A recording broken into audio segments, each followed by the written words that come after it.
خبر شامل کرتے ہیں پاکستان ارائیں نیوز کے بیورو چیف جرمنی میاں نصیر احمد ارائیں سے میاں مقصود اکرام کی جانب سے ڈاکٹر طاہر القادری کے یوم قائد کے موقع پر ایک پر نور پروقار اور روحانی محفل کا اہتمام کیا گیا۔ اس خصوصی پروگرام کا انعقاد میاں مقصود اکرام کے گھر پر کیا گیا، جہاں قریبی دوستوں اور احباب کو مدعو کیا گیا۔ تقریب کا آغاز تلاوت قرآن پاک سے ہوا، جس کی سعادت میاں نصیر احمد نے حاصل کی۔ اس موقع پر باجماعت نماز کا بھی اہتمام کیا گیا، جس نے محفل کو مزید بابرکت بنا دیا۔ بعد ازاں مہمانوں کی تواضع پرتکلف کھانوں سے کی گئی، جبکہ خوشی کے اس موقع پر کیک بھی کاٹا گیا۔ یہ محفل نہ صرف ڈاکٹر طاہر القادری کی علمی و فکری خدمات کو خراج تحسین پیش کرنے کے لیے منعقد کی گئی، بلکہ باہمی محبت، بھائی چارے اور روحانی وابستگی کے اظہار کا خوبصورت ذریعہ بھی بنی۔ میاں مقصود اکرام کے اس کاوش کو تمام شرکاء نے سراہا اور اسے یادگار اور بامقصد تقریب قرار دیا۔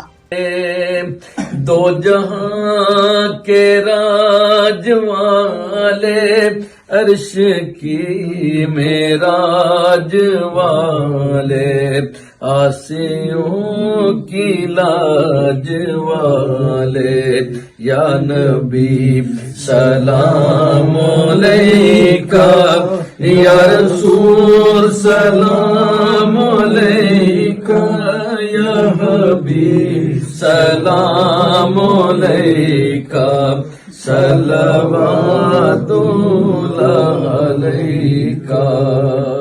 میں مریض غم تمہارا،